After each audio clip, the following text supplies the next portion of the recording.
Do I have a treat for you today? Did you miss my videos on why I hate gold mining stocks? Well, today is your lucky day. I'm going to be talking about core mining. So, one of the subscribers contacted me about core mining, saying that he invested in a private placement of this company and wanted to know what's going on. So, as always, let's have a listen to the pitch. It's ready to go in California, plus takeover fantasy. KOREF mining rocks. With its Californian projects, Imperial and Long Valley, the all-American gold developer KOREF Mining owns two gold projects that have a good chance to becoming producing gold mines in the future. The combined production of the two projects, based on two separate PEA studies, is estimated at 248,000 ounces of gold per year at low AIC at around $800 per ounce gold. The after-tax net present value of both projects is estimated at $723 million, which seems conservative, with a gold price of $1,600 per ounce as the basis for the calculation. Thus, with a current market cap of just under 90 million Canadian dollars, KOREF Mining shares are trading at 0.11 times NAV, which... So far we know market cap of about 90 million Canadian, right? And then the net present value of the two projects, 700 million. So they have two projects, Imperial Gold and Long Valley, PEA on them. Look at this. High IR, 44%, 48%, based on a gold price of $1,450, $1,600 here. Low initial capex, only 143 million to put Imperial into production, only 161 million to put Long Valley into production. The cost of production, less than $800. This one less than $800. Look at this production profile. Amazing. Almost 150,000 ounces per year, 100,000 ounces per year. Simple mining and processing, open pit mining. That's what you want. You don't want underground heap leach, run of mine. Run of mine means that like you really don't even have to crush it, right? It's this deposit is like oxide, not sulfide at all. So oxide is much easier to process. Run of mine, you don't even have to crush it. It's just you just blast the rock, and then you just extract gold from it. Amazing. The other one is also open pit, but not the same. The other one has some sulfide. Mine of life, 8.5 years. The first one, 7 years. The second one. So if you look at something like this, and you look at the production profile between the two, so that's like 250, right? 250,000 ounces, and you're like, okay, let's say the price of gold. Let's do an average of production of like a cost of like 800. The price of gold, let's say, because they're always bullish on gold, right? So 1,800. So you're making $1,000 margin on each ounce, right? That's 250 million. 250 million of income from those mines, right? And if you look at a market cap of 90 million, I mean, yeah, something like that. Yeah, 10, 20 bagger, right? 10, 20 bagger.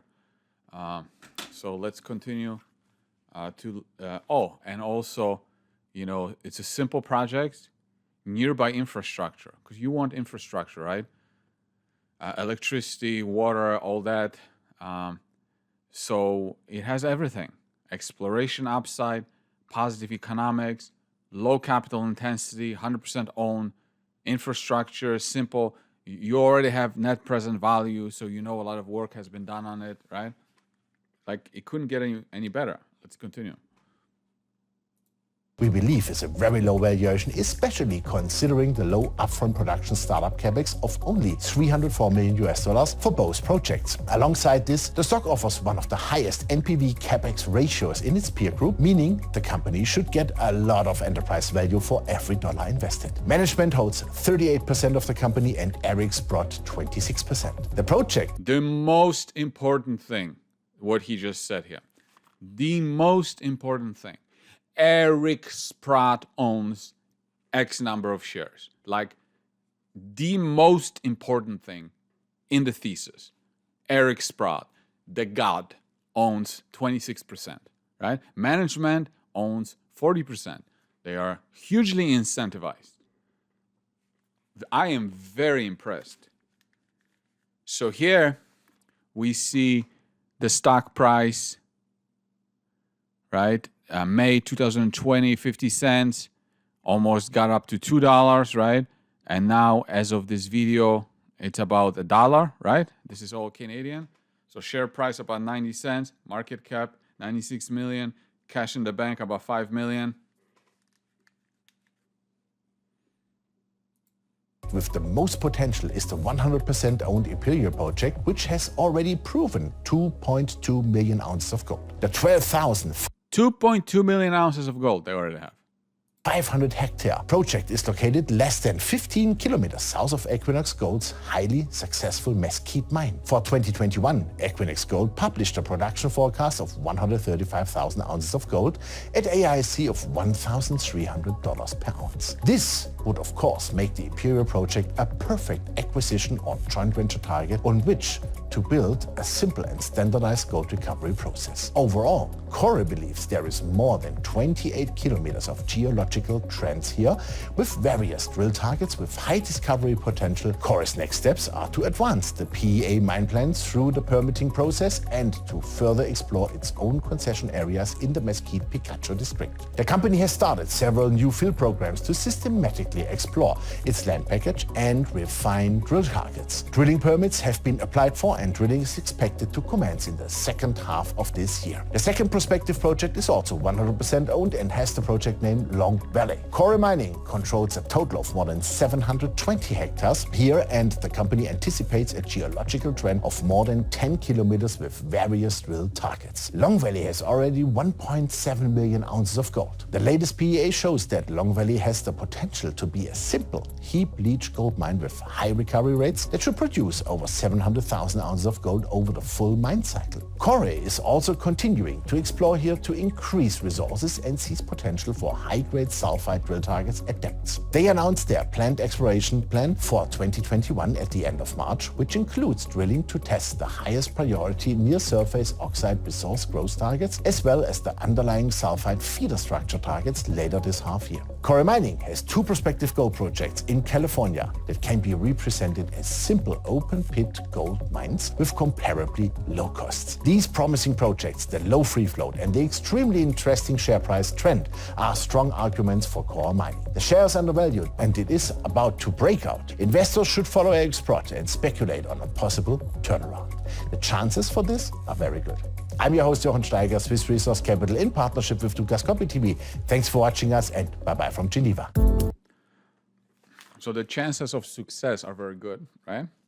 Eric Sprott owns it. So you have several amazing things. Gold, right? Gold is always going to go up, right? So you have the crowd for gold, Fed printing gold, check. Good project, right? Good cash flow. Okay, not super high grade, but okay grade, check. Low capital, check. Access to infrastructure, check. Simple. I've never seen a mining project that's complicated. They're always simple. Simple project, open pit, no problem, right? And also the company, another thing to check,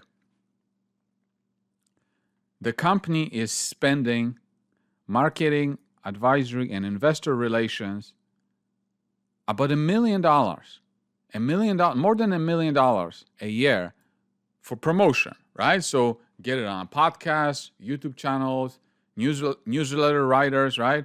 All that. They're spending about $1 million a year on that.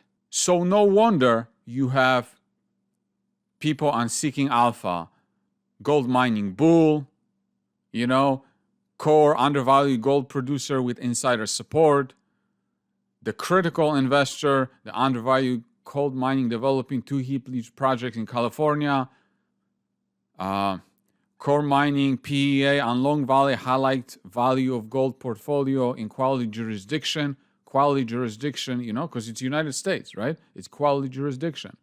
And then Taylor Dart, that guy that opened his mouth on Oracle not too long ago. Core mining digging into the recent PEA. So they had glowing reviews, glowing analysis, right? Just core mining has completed the spin out, blah, blah, blah. Stock price has underperformed to start the year, but it's a solid, deep value play and a bet on performing success in California. The market also seems to be ignoring core exploration's upside, which looks strong at both projects Imperial and Long Valley. I break down the upside case and risk of investing in core mining, blah, blah, blah. Next one. This is the Taylor. Core mining released its maiden PEA earlier this month with a projected 8-year mine life after tax NPV, $340 million. The project has a modest initial capex of $142 million compared to similar projects among peers, especially considering a solid gold production profile of 146,000 ounces per year. However, while the company may look cheap in relation to its after-tax NPV, more work is needed, blah, blah, blah. Based on the weak balance sheet and a resource-based, mostly historic drilling, I see the stock as a high-risk, high-reward opportunity. Next one, 4 million ounces of gold for less than 10 cents on the dollar. How could you not love this? How could you not love this story, right? So, are you ready for the big reveal? Here's the stock price.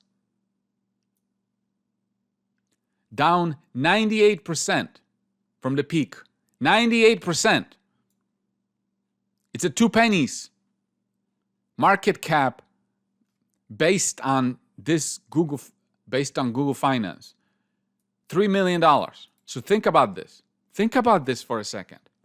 2 projects with a combined NPV of about 700 million. 700 million. Eric Sprott owns a lot. The management owns a lot. Access to infrastructure. Good project. Good PEA. Spending $1 million in investor relations. And the market cap is less than 3 million. Yeah? So, what happened? Well, number one, this thing is in California, right? So even though it's in the United States, California is like the worst state for permitting anything, right? And so the 2 projects that they have, Imperial Gold, and then Long Valley, whatever it's called, they're both in California. Now, the Imperial Gold was the flagship property. And it is located in an area where a big environmental disaster already happened. Salton Sea. There is a sea that was created, and then there was agricultural waste that was dumped, and now it's like evaporating, and it's creating like health hazards to the people that live there. So they're very sensitive. The area is very sensitive to environmental things, right? And mining is not environmentally friendly, right? And even though the management said, and the management brought this guy, Mark Leduc, who successfully permitted a mine in California. So they brought him in because he's a permitting expert, right? They brought him in to permit the mine. But I'm not talking about permitting operationally, permitting. I'm talking about they can't even get a drilling permit for Imperial, right? They can't even get a drilling permit to further out prove the resource and to add more value. And I'm thinking, you can't even get a drilling permit? How in the world are you ever going to get an operating permit, right? And then, so on April 19, 2022, project economics remains strong across all project scenarios, right? For Imperial. So that's your NPV, 343 million. And then you go down, you see Mark Leddock, KOREF COO since 2019, has advised the company he will be retiring in May 2022. Mr. Leddock is looking forward to spending more time with his wife and family. Why don't these companies just cut the bullshit? Like, really? He needs more time with his freaking wife and family? How come do these CEOs or managers, how come they need more time with the wife and children when the projects are failing? How come they don't need more time with wife and children where things are going well, right? Why do they, cut the shit, okay? Cut the fucking shit and say why it is, okay? He is retiring. Why? Because it's either the board of directors is kicking him out because he's not able to permit, or he's leaving because he's not able to permit it. Cut the fucking bullshit with these companies. It pisses me off. I'm not blaming them for not being able to make this project successful, because it's clear to me, if you just Google a few things, does this look like it has local support? All right? The Indians, opponents of the proposed gold mining project in the Indian Pass area of eastern Imperial County are claiming victory now that no exploratory drilling is being requested. Blah, blah, blah, blah, blah, right? So you can look at this article, huge opposition, okay?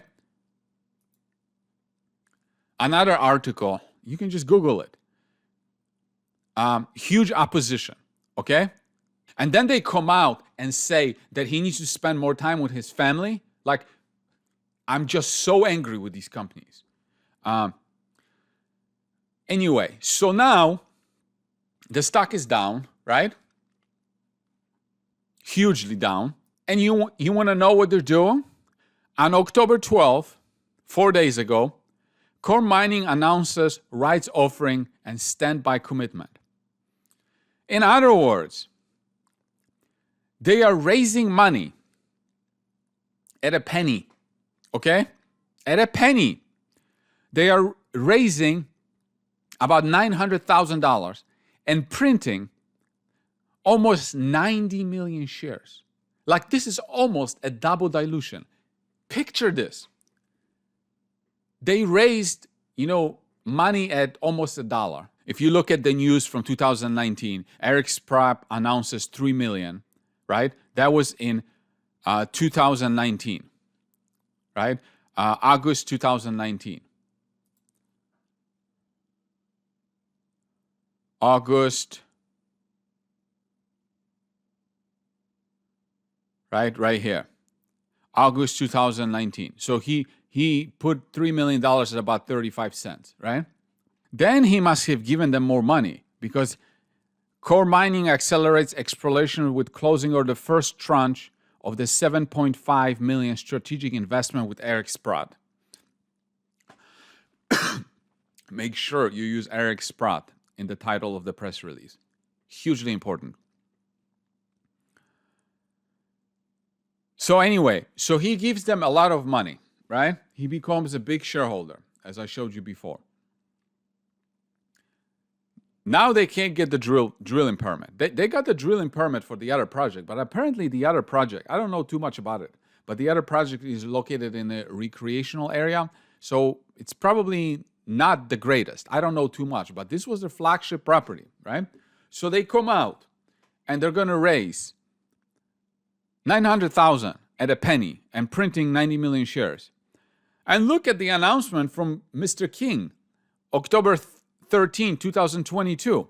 You know, Gold King, Eric Sprott announces holdings in Core Mining. Eric Sprott announces that on October 12, this entity, which is beneficially owned by him, sold almost 30 million shares, 26% of the outstanding shares at a price of approximately 2 cents for consideration of $700,000. Unbelievable, okay? Like, why would you even bother? Like, why is he even bothering to sell this? Just hold it. Like, who cares? $700,000. So he put like, I don't know, $10 million or more. And then he pretty much lost it all, right? On this. And he's selling it all. So there you go. Here's another freaking gold mining disaster. Had everything. Had everything. But you see, the net present value of these projects, why is there net present value? The net present value of these projects assumes that this thing is going to be put into production. So you need a positive, studies, good grade, access to infrastructure, all of that. But you need to be able to put it into production. Okay? You need to be able to get permits. And if you can't even get a drilling permit, how in the world are they going to get operating permit? So, at this point, at this price, with, 3 million market cap, they're going to increase shares. So maybe the market cap is going to be like 4 million. I don't know. It might not be a bad investment. Maybe it needs to get cut in half, because all you need is somebody else to be like, oh, we can solve this problem. We can get this thing permitted, and that thing can double, triple on on hope. They're doing this private placement at a penny, all right, new private placement to raise 900,000, and the stock is already at 2.5. So those people that are putting in the money, they're more than doubling their money, right? But anyway, I just wanted to show you another example of a wonderful disaster. And look, like I said before, I'm not blaming the management. I'm not saying they're idiots. I'm not saying Eric Sprott is an idiot. No, I'm not saying that at all. I'm saying is like, welcome to the beautiful world of gold mining, right? Another company added to the playlist. Thank you for watching.